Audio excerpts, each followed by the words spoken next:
গতকাল শালপাড়া থেকে একখান ফকরনি হারিয়ে গিয়েছে। এই ফকরনির কেউ যদি সন্ধান পান তাহলে পাঁচবিবি উপজেলা অফিস মাস্টারের বাসায় পৌঁছে দিতে অনুরোধ করা হয়েছে। আর এক খবরে জানা গেছে, গত আষাঢ় মাসে নতুন বন্যা নদীতে লেগেছিলেন। বন্যার স্রোত যখন দক্ষিণ দিকে বয়ে যাচ্ছিল, বালিয়াতের জব্বার মিয়া নদীর ধারে প্রস্রাব করতে বসিয়াছিলেন। প্রস্রাবের ব্যাগ যখন নদীতে নামে যায়, ওই পথ দিয়ে একটা বোয়াল মাছ যাচ্ছিল। চ্যাঙ্গের মাছ বলিয়া জব্বার মিয়ার লিঙ্গে কামড় দিয়া ধরিল এবং জব্বার মিয়ার হাতে একটা লাঠি ছিল। লাঠিটা যে মাছটিকেই মারি ঘাড়ে করে নিয়ে বাড়িতে আসলেন। বাড়িতে আসে ইহা কাটিয়া দেখা গিয়েছে মাছের ভিতরে 1400টা ওজনের ডিম। এই ডিমটি দেখার জন্য শালপাড়া, বালাতোর, আটটোকা, নাজামপুর, কৈকুড়ি, মাদারীনগর, তেরোগাতি, জগদীশপুর, ধলহারা, দমদমা, খমখমালা, করগুচি, বাগদানা, হেলিডাঙ্গাপাড়া, চরকায়, বিরমপুরের লোকজন এসিয়াছিলেন। এই মাছের ডিমটি দেখিয়া মাছটি নেওয়ার জন্য সবাই অনুরোধ করলেন, কিন্তু কি আর জব্বার মিয়া দিতে রাজি হয়নি বলে খবরে জানা গিয়েছে।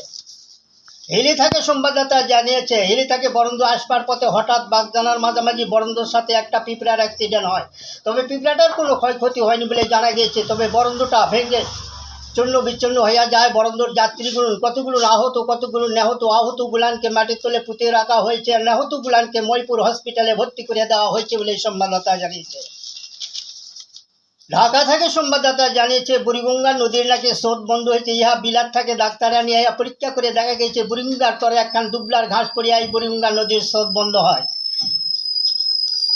আর এক খবরে জানা গিয়েছে, গত আষাঢ় মাসে ব্যাঙ্গের সর্দি কাশ হয়েছে। ব্যাঙ্গের চিকিৎসা করার জন্য আগারের ফটিক ডাক্তারকে অনুমতিপত্র দেওয়া হয়। তাই আগারের ফটিক ডাক্তার এই ব্যাঙ্গের চিকিৎসা করার জন্য এখন কদমতলি শ্মশানে থাকে। তার ব্যাঙ্গের ইঞ্জেকশন করে নদীতে ছাড়িয়ে দিচ্ছে বলে খবরে জানা গিয়েছে। আর এক খবরে জানা যাচ্ছে, গত কয়েক মাস আগে খালেদা জিয়া মঙ্গলবার থেকে মিটিং করে হেলিকপ্টারে উড়ে যাচ্ছিল। হঠাৎ জামালগঞ্জের মাঝামাঝি হেলিকপ্টারের সাথে একটা মশার অ্যাক্সিডেন্ট হয়। তবে মশাটার কোনো ক্ষয়ক্ষতি হয়নি বলে জানা গিয়েছে। তবে হেলিকপ্টারটা আকাশে তুলার মতো উড়িয়া গিয়েছে এবং হেলিকপ্টারের যাত্রীগণ একটা মাকুরের জালের উপর পড়িয়া ইহারা বাঁচিয়া গিয়েছে বলে এই খবরে জানা গিয়েছে। আর এক খবরে জানা গেছে, আষাঢ় মাসে নতুন পাটের জমিতে আষাঢ় আমদানি হয়েছে। এই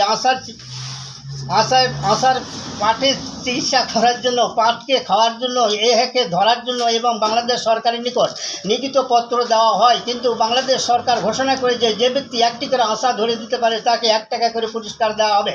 তাই বালিয়াতের সিরাজ মিয়া এবং তারু পাগলা প্রতি ভিড়ের ধারে ধারে বেড়াচ্ছে আশা ধরিয়া বস্তা বুক করিয়া বর্তমান ঢাকার বুকে চালান করতেছে বলে এই সংবাদদাতা জানিয়েছে। আপাতত এ সংবাদ